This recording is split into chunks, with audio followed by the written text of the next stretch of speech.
آخرت کے بارے میں بات ہوتی تو میں ہنستے ہوئے کہتا کس نے مر کر دوبارہ اٹھتے ہوئے کسی کو دیکھا ہے؟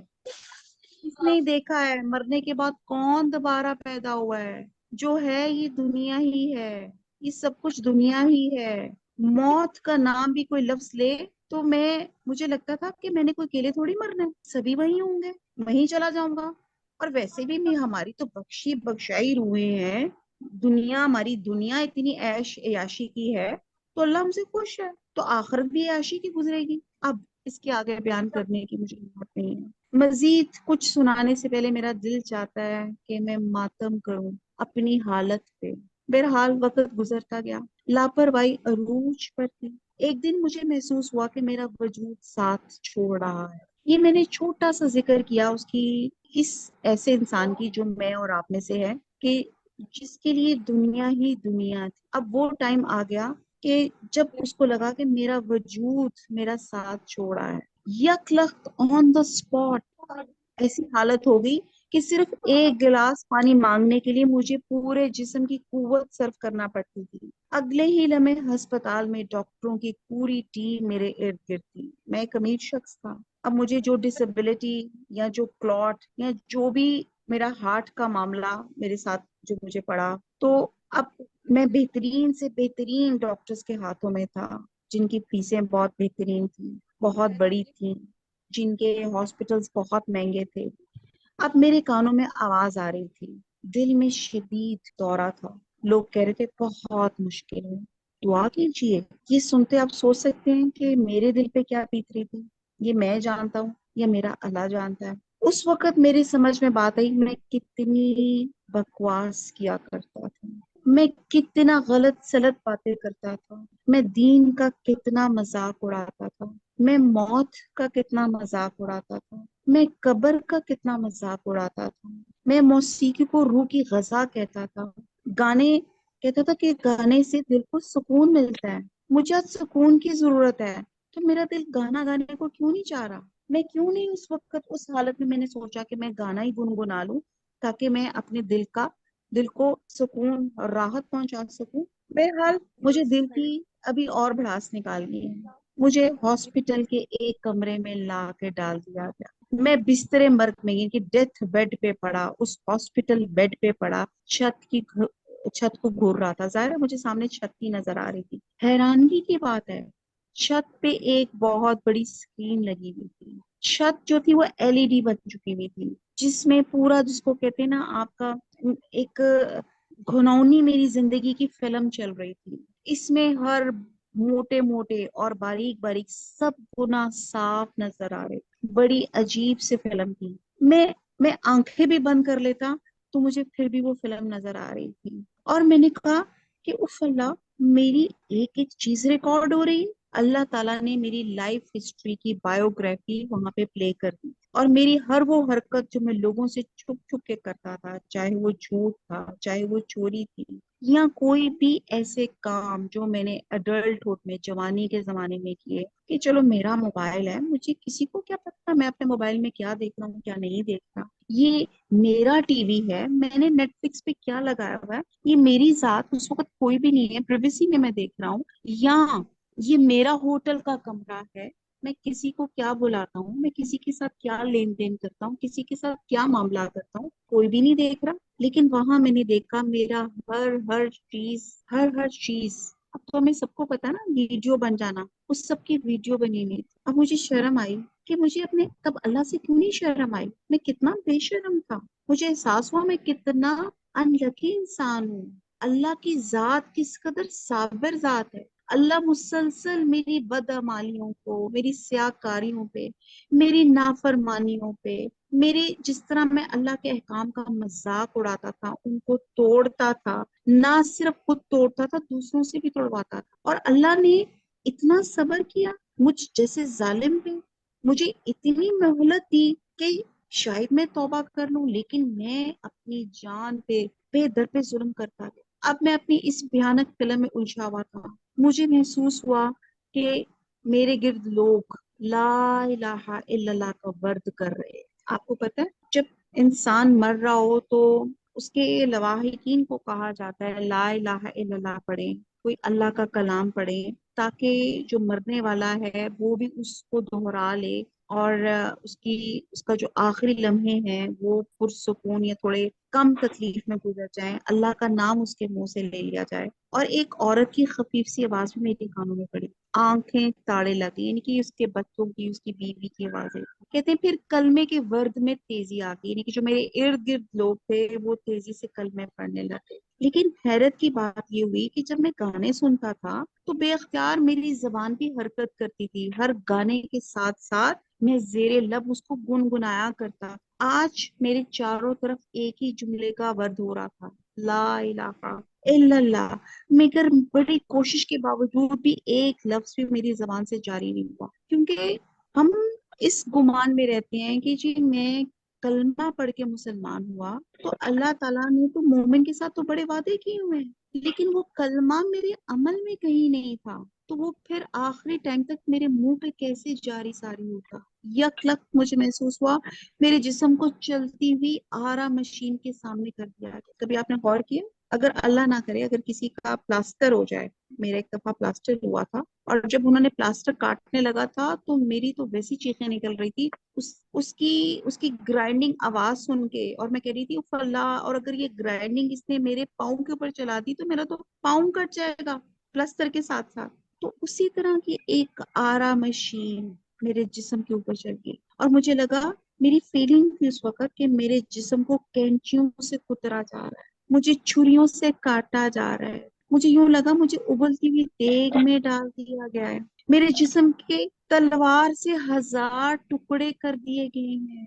ایسے لگ رہا تھا جیسے زندہ بکری کی کھال اتار دی جائے، جسے بیلنے میں گنے کے ساتھ مجھے بھی ڈال دیا ہو، جیسے ریل کی پٹری میں میرا سر رکھ کر اوپر سے ٹرین گزار دی گئی ہو، جیسے زندہ چڑیا کو صرف پر بھون دیا جائے، یا زندہ انسان کو جس طرح کڑھائی بھونتے بھونتے ایک ایک چھینٹ ہمارے پہ گر آتی ہے تو کس قدر ہم سیخ ہوتے ہیں اور کس قدر تکلیف ہوتی ہے۔ اگر کسی نے برننگ کا چھوٹا موٹا انسیڈنٹ زندگی میں ہوا ہو، دیکھتے ہیں کتنی تکلیف ہوتی ہے اور کیا کیا زخم اور کیا کیا آبلے پڑتے ہیں، اور کہتے ہیں اس طرح میرا حال تھا۔ اور مجھے یوں لگ رہا تھا کہ اسے میرے جسم کے چپے چپے پہ ڈرل مشین سے سوراخ کیے جا رہے، ایک زبردست کانٹے دار ٹہنی کو میرے اندر داخل کر کے ایک دم باہر کھینچ لیا گیا۔ اللہ کی قسم اگر میری موت کی تلخی کا جانوروں کو پتا چل جائے تو دنیا والوں کوئی موٹا جانور تمہیں کھانے کو نہ ملے۔ میں بہت چلایا، میں نے بہت واویلا کیا،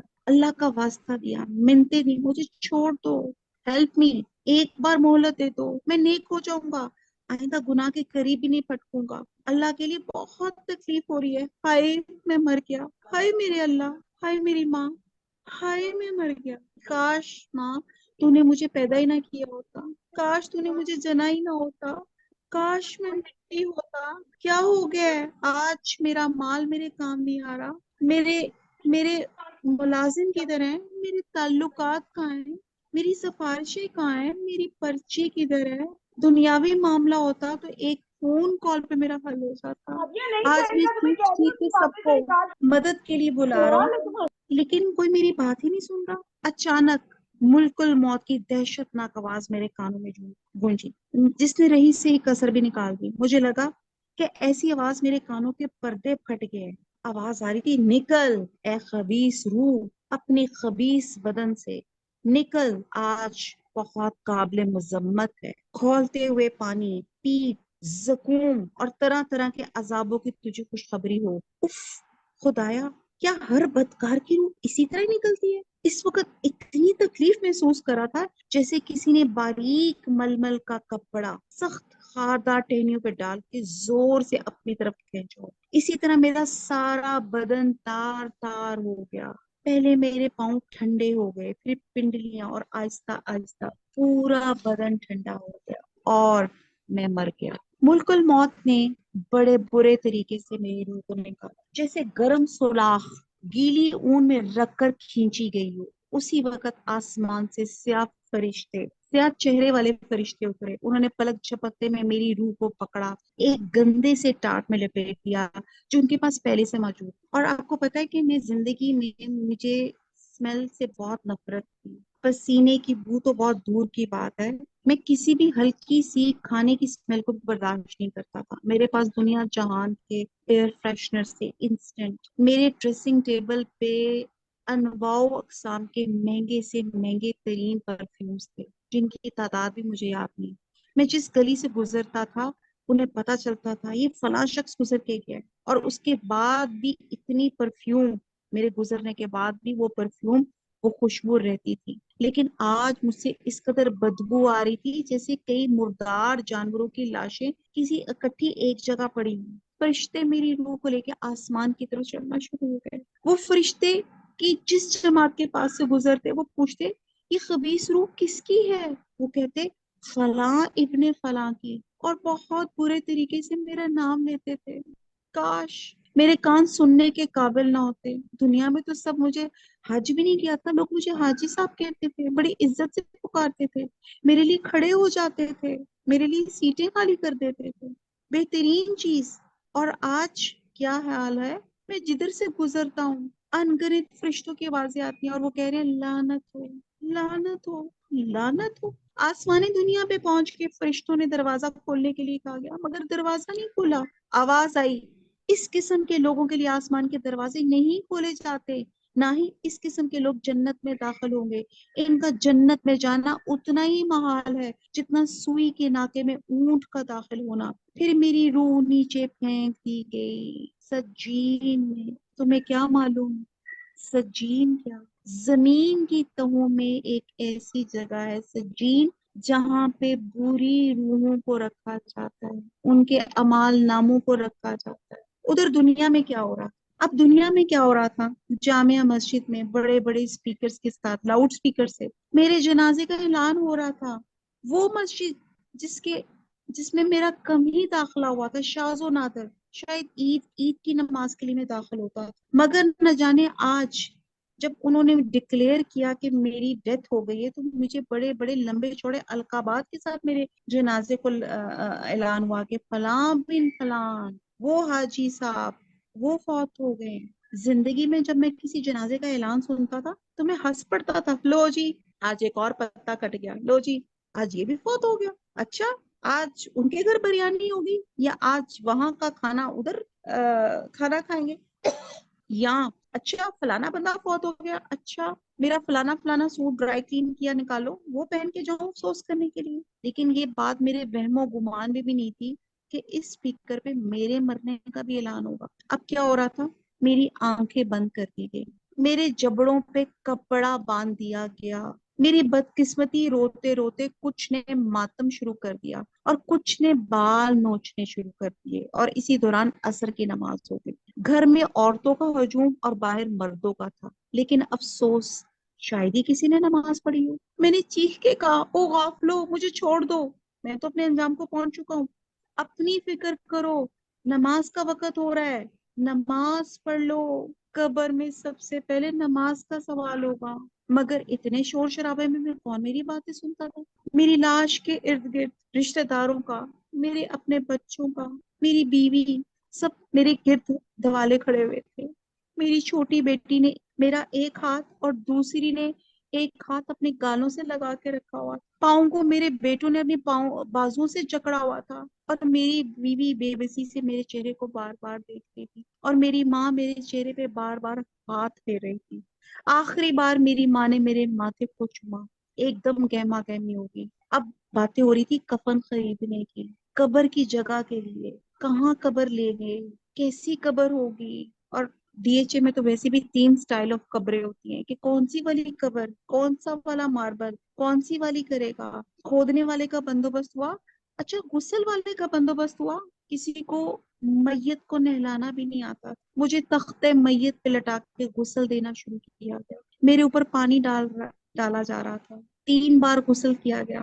پروفیشنلی ایک بندہ کسی کو بلایا گیا، اور میرے بچوں میں سے کسی کو نہیں پتا تھا کہ کیا غسل کرنا ہے. کسی نے کہا بیٹا ایک لوٹا ڈال دو ثواب ہو جائے گا، اور ان کے کہنے پہ میرے ریلیٹیوز نے، ان کا بھی یہی حال تھا، کسی کو غسل میت کا نہیں پتا تھا کہ کیسے غسل دیا جاتا ہے. اور انہوں نے وہ جو پروفیشنل نہلانے والا تھا اس کے کہنے پہ جناب ثواب کے غرض سے میرے اوپر ایک لوٹا پانی کا ڈال دیا، اور اپنے فرض سے بری و زما ہو گئے کہ ہاں جی چلو جی ہم نے لوٹا پانی کا ڈال دیا. اب جہاں کفن کی بات ہوئی تو میرا خاندان والے اور میرے بچوں اتنے نازک مزاج اور اتنے ماڈرن اور اتنے برانڈ کانشیس تھے کہ وہ ریشمی کڑھائی والا نیا جوڑا لے آئے اور مجھے پہنا دیا، اور اوپر سے اس پہ بدنصیب پہ الکوہل والا سپرے بھی جھڑک دیا۔ ان سب عقل کے اندروں کو کیا پتا کہ میرے ساتھ کیا کیا بیت رہا ہے۔ میں اگر انہیں بتانے کے قابل ہوتا تو فرشتوں نے میرے ساتھ کیا کیا ہے تو خدا کی قسم سب میری میت چھوڑ کر بھاگ جاتے اور اپنی فکر میں لگ جاتے۔ اور اسی دوران میری